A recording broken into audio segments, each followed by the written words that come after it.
Tony Kilty, Mark Biswell, Paul Beasley's pulled off, Jason Cherry, Dave Saunders, good to see Dave back out there, Daryl Skins, Peter Gualuch, George Frinos, Keith Chambers, Mark Reynolds and Gareth Skinner on an Aprilia RSVR by 2T suspension, and away we go in the race. And who's going to hook up? It's Daryl Dance, Big D, getting away. He's going to try and do well, because obviously his son is a very rapid runner who we'll be seeing out shortly. Right, who we got there, mate? So James Fern's in second place there. You mentioned, funnily enough, Daryl Dance's son there. I didn't realise he's now 6 foot tall. Yes, he's grown a bit, hasn't he? Just a little bit. But here's Daryl Dance leading the way there by around about 10 bike lengths as he coming around Druids in towards Graham Hill Bend. There is James Fern and Tyler Donovan having a look at the inside, but Justin Rose at the inside from about 3 miles back at the inside of Hayden Smith.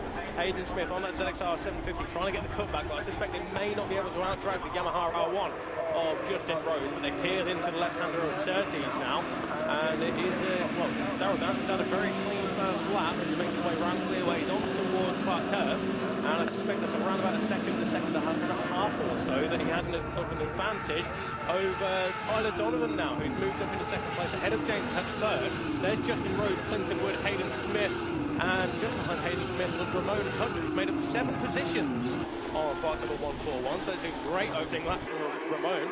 Not a great opening lap for Jamie Thomas there, losing 10 places on the open lap, and Darren Corkett loses 4, Ben Doolan loses 3 as well, so it's all chopping and changing there. Mark Biswell making up 4. What are you seeing there, buddy? James Fern defending that third place position from Clinton Wood, and Clinton went the car park route around Druids, but he's still there in 4th place and looking to regroup. Ramon Hunt there, very easy to spot, all black bike with the bright red crash helmet there for Ramon Hunt as they tip it towards Surtees once again. But a few changes of position further down the order. Looks like Tony Russo and Jamie Thomas might have found a way through on the number 48 of Sean Wallace, but they're up towards clearways now as Daryl Dance gets the power down and across the line to complete lap number 2, the first of the flying laps, and it's a 49.8, which is pretty much where we were in the power bike race, Keith. Yeah, absolutely. And Daryl was out in that race, if I remember rightly. I think he was running in the retros. Yeah, something like that. Anyway, yeah.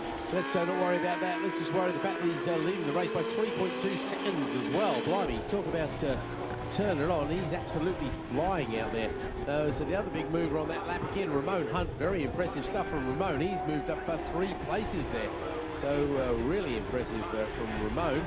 No 2 ways about it. Justin Rose going back by 3 places there. Lots of other chopping and changing. Sean Wallace loses 3 places, which is annoying for him. He's still on the podium though in the extreme machines. Adam Jameson is running 6 of the extremes there, so he's obviously giving away quite a few horsepower to these guys, but certainly no lack of talent beneath those levers as Daryl Dance comes across the line once again with another 50-second even lap this time. 3.8 seconds is his gap over Tyler Donovan. Ramon Hunt moves up another place as him and Clinton Wood both go past and James Fern. So bad lap from James that time. He'll be most annoyed with that. A few other changes as well as McLean goes backwards by a couple as well. So not a great race for Seamus as Russo and Thomas go past. Good to see Connor Swire back inside the top 10 again there. You see, he had it was going to be a great weekend at Pembury a couple of years ago. Then it got away from him and we just didn't really see that same kind of form from Connor. But he's there in 8th place at the moment and looking to make up a few more moves as he go in towards Surtees now. But Connor Swire, of course, was on basically pole position there at Pembury, wasn't he? He lost the front of the warm-up lap and we didn't really see much of him all of the rest of the season 2 years ago. But across the line already, Daryl Dance, he's gone purple again in the second sector, but not quite in the first, so it's a 50.1 on that lap for Daryl Dance. Behind them, Tyler Donovan, Ramon Hunt. It's pretty much as you were inside the top 8 as Jamie Thomas makes his way through on the leader of the extremes, Tony Russo, who has a 2 second of an advantage over Sean Wallace and Darren Corkett, just a 10th of a second behind. Do you wonder if Seamus McLean's got some problems there, Bradley, because he's dropped another 3 places and I know he's a little bit rusty there, but it's not like Seamus to suddenly be going backwards at this particular rate. He'll find a lot better than that, so for him to be down in 14th place, definitely something wrong with the machine there. He did a 54-second lap that time round, so he really ain't feeling the love here today, is he? No, you're absolutely right there. I was watching Jamie Thomas on that newly put machine there. Still the GSX-R 1000 for Jamie Thomas. He's made up the position through now into 8th place after relegating Connor Swire. I just want to shout out there Hayden Kilworth, who in theory we spoke to him earlier on today. He didn't even have an entry for this weekend until a week or so ago. Managed to be a reserve in the Ultras, and here he is on the grid. But it's been a difficult weekend, but we're all there with you, Hayden, as he's knocking on the door almost of the top 10 in the Ultras. Yeah, that'd be a good little result if you just make up that extra place. Unfortunately, between him and Seamus McLean, there are a few extreme machines, but as we've been mentioning, McLean definitely not on top form this weekend. In fact, if you look at the lap times, it looks like Hayden's lap time is around about a second or so quicker than Seamus's. So might be a few bikes between the two bikes, but I wouldn't be surprised if all changes, because we've still got 4 laps to go in this race. It's Dance Tricks of Timing being over there at the back of the circuit. He's going to make his way over the line now, and it's a fastest second sector time there, so there's a faster lap out there somewhere to be had. Not quite on this lap, however, he doesn't need to worry about that, because there's a 6.5 second gap between himself and Tyler Donovan, who's going to come under pressure for Ramon Hunt, mate. Keep an eye on those two as well. Looks like Smith has lost a couple of places there to Fern and Rose on that particular lap, but I think Hunt is coming very rapidly indeed for Tyler Donovan there, mate. Made up a load of places there.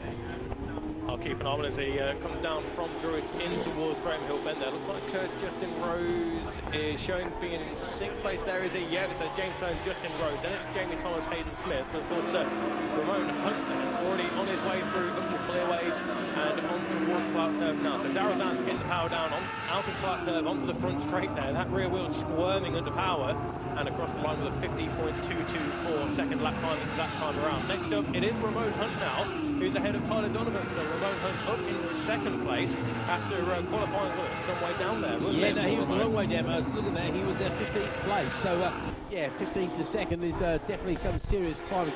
I have to say, I think he stopped climbing now, because his best lap is a 50.5. It's 50.1. It's against our leaders 49.8. So his last lap, well, he's about 0.3 of a second slower than Darrell Dance, and there's only 2 laps left. So in real terms, he's not going to make up 7 seconds unless something happens. But fair play to Ramon Hunt. It'll be interesting to see what he can do in the next race, because he's put himself on the front row there, I think. Got a battle for 5th place there. James Fernan coming under some pretty heavy pressure now from the number 23 Yamaha of Justin Rose. There's a back marker coming into play there as well, but I think it was pretty much nothing gained and nothing lost for both riders as they come across the line. Last lap flag is out now. Darrell Dance, Ramon Hunt already across the line. 7.7 seconds separate those two riders, as Justin Rose has a look at the inside of that 102 Suzuki, but to no avail. It is still James Fern holding on to that final top 5 position, and I suspect that's where the battle will be. Jamie Thomas right there, ready to pick up any pieces if they were to fall his way. Just half a second behind. Then it's Hayden Smith, Connor Swire, Tony Russo still leading the extremes.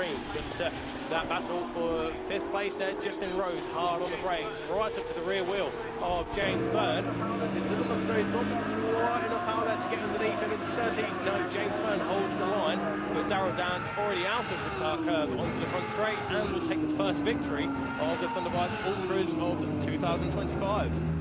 I don't know how much we're going to see Darrell Dance this year, because obviously he's going to be concentrating on Sun's efforts in the BSB, because that's where young Craig is off to, and obviously Dab will go along and play with there as well. But it'll be good to see him come out and do a whole season maybe. I tell you, also been impressed by here, mate, is the man who's going to come across the line very shortly indeed to take the extreme win. And that's Tony Russo. Tony, a perpetual bridesmaid in this class as well, so it'll be good to see if he can lift his skirts, get off his high heels, and maybe come up with a result at the end of the year, or a really good result.